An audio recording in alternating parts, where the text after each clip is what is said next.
and I'm very happy to meet you again to complete our previous presentation about how to engage your students.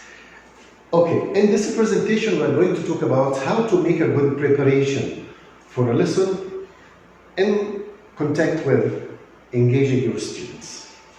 Okay, if you look at this strategy about Bloom's taxonomy, you will find that he classifies his class into three groups,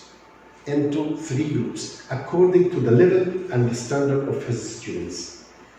Okay, what are my objectives? Of course, before you prepare the lesson, you should fix on what are the objectives of your lesson. Why do you prepare the lesson? What the aim of your preparation?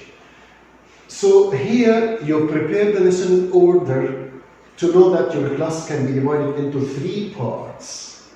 All students must be engaged in your teaching process. Most of the students, they should explore. Some of the students, and these are the best or the excellent ones or the brilliant ones, they are express. So again, for all students, I mean that all the students in the class would engage, even they participate in simple answers or difficult ones. After that, you'll find that you have some or more students in your class that they are good pupils. So they are the most, and they are going to explore, not engage, another step of learning. And the excellent and the best students here, you will have 5 of them in the class or 10 of them in the class. They are the brilliant ones. They are going to express and to talk and express about themselves and about others. So, first of all, in order to make a good preparation, you should identify the skills used in the activity. What are the skills you are going to use in order to introduce that activity and in order to ask your students to engage in that activity? Tell other groups what attitudes, values did you display. You should tell them, you should tell your students that you are going to introduce some attitudes, some values, and I want you to take care about them while you're writing, or while you're speaking, or while you're listening about what were you thinking? What was my role? What were you thinking about my preparation? About what I'm going to tell you about the lesson? That's you have to say to your students. And here consider what learning took place. Now, after you classify your class into the three groups according to their levels and standards, and after you find different engagement from your students, now you should assess. Did the other groups achieve their purpose? Did you find that the all groups, or the most groups, or the subgroups that you classified your class into, are all of them achieve their purpose? Do they achieve what you have asked and what you have planned about? How creative were they? Do they answer you in the normal way, or do they give different out-of-box answers? You should ask yourself, because you assist them. You assist your preparation. What new vocabulary did they use? Did they use normal vocabulary, very normal ones, or did they use different ones? How did they make you think differently? The answers of your students, did their answers make you think differently the next time to give another strategy, or did they ask you to stay in the mood and you give them very simple way to present your lesson by simple preparation? Did they give you the chance to be creative or innovative for preparing another lesson for the next time? That's you have to ask. In this way, after you assessed your students according to the preparation task you have given them, which one are you? How would you find yourself? Do you find yourself a teacher or facilitator? And do you think that there is a difference between teacher or facilitator? You can ask yourself, do you think that you are a teacher or facilitator? And what's the difference between them? The answer is very simple as well. Why? Because completely, there is a difference between being a teacher or being a facilitator. Most teachers act on what they see and adjust their instructions to try to engage all of their students.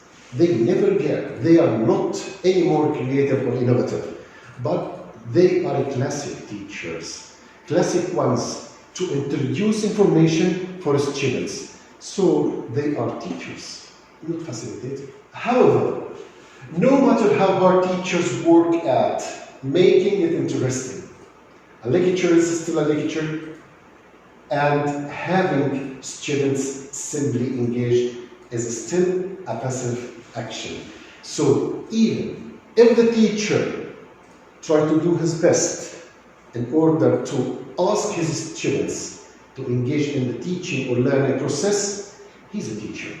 Why? Because he doesn't have any new strategy he used in order to introduce his lesson. He doesn't have any new methods in order to teach the lesson. He doesn't prepare well. He doesn't fix on the strategies or the different methods that he might use. He doesn't have out-of-box ideas to introduce and explain the lesson as well. So the lecture is still a lecture. The lesson is still a lesson. There is no motivation, there is no engagement from the students with the teacher. But how can I move to be innovative and creative teacher? How can I change my style of teaching in order to be a creative and innovative one? Here, the solution is very simple. Increase the students' activity. So that's number one, in order to be creative and innovative, and two, engage and support your students and engage them to work with you. You have to increase students' activity. Ask the students to do something with the knowledge and the skills they have learned. They are not just a recorder. They listen from you and say, no, ask them to use their different ideas, different knowledge in order to show the answers. Break up the lecture with learning activities. Don't take the 45 minutes in order to talk and then they listen, you talk and they listen, record and the listeners and so on. No, of course, they are not going to be engaged. The lesson itself and the class is going to be done. So in this case, you have to break up the lecture or the class, the lesson. You have to break it up. Not all the 45 you are explaining and they listen only, but give them time to activate. Give them the chance in order to express about their activities. Even if you give them 1 or 2 minutes to talk about any general object, to give a joke. Somebody would say something that might amuse the students for 2 minutes only. Okay, then in this way you break the ice between you and them. You encourage them to talk and to listen to your explanation. Okay. Get them moving. That's what I said. For 2 minutes, ask them to move from each desk to another one, to go to his colleague in the other side of the class in order to tell him something, or you ask him about something. Okay. Get them talking about any public object, about any public topic, and ask them to participate as well. The next, the ultimate engagement is to put the learner in charge of learning.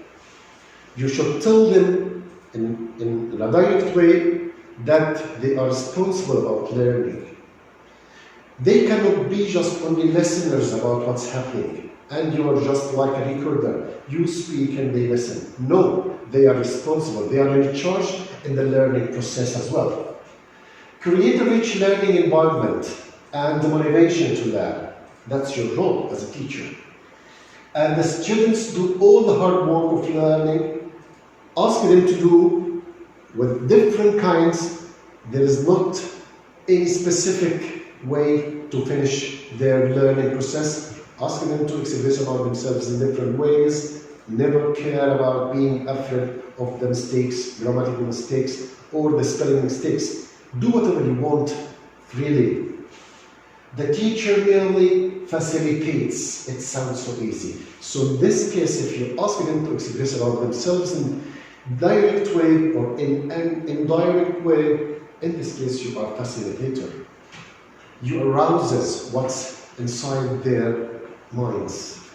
You encourage them to be active as well. Okay.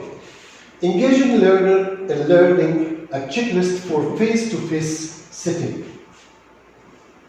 In this case, I want you to engage your students to the learning process. Let them like the learning process as well. You cannot then let your students to understand what you are listening or what you are saying, unless they like the lesson, unless they are interested about the lesson itself. So in this case, ignite and activate curiosity and learning. Encourage them to talk, encourage them to speak, even they speak grammatically wrong, but encourage them to speak. Create an environment that help them to talk together or individually or in groups. Don't ask them to sit all the time in their desks without moving, without speaking with their colleagues, but under your control with classroom management as well. Develop relationship. Of course, you have to develop the relationship between the pupils and the students themselves. You should develop the relationship between the students and the teachers as well. Invite dialogue. You can make up any situation and ask the students to talk in a dialogue way. You ask a question and they answer. The other colleagues ask a question, complete your dialogue, and they engage to each other. It's very important to make up a situation and ask them to write and talk about it. Broaden and expand educational perspective. Of course, don't focus on only one perspective while you're teaching them, but you should expand, you should widen their perspective to talk about different fields, about different ideas in order to give different knowledge and vary presentation routes. Don't focus on only one style of teaching, but you should vary in your presentation. You should vary and differentiate in your strategies, in your methods of teaching. Engage emotions. Don't focus only on one skill of teaching. Don't focus on only one way. Asking questions, answers. But let him to come outside in order to take the role of being a teacher. Ask volunteers to come here in order to make role play. Ask them to show how they can pair work activity be done. How can the group work activity be done? So you have to differentiate about emotions, about their way of teaching, about the strategies. And then you should transfer learning among the students. You don't focus on only one group or one student himself, but you should transfer learning to other groups and to other classes as well, as long as they can transfer the learning process among themselves. Finally, in order to reach that ultimate goal, which is success, you should tell your students that they have to think in order to think about an idea. And they have to try to find what's this idea about. And if they fail, they have to do it. And they fail, they have to do it again. And if they fail, they have to do it again and again until keep doing till they reach success. So that success is not ultimate goal that can be easy reaching, but they have to fail, do again, fail, do again, keep doing until they reach success. And that's your ultimate goal that you want to pass to your students. Finally, I'd like to thank you so much, and I hope that I gave you very good information about that topic. Thank you so much.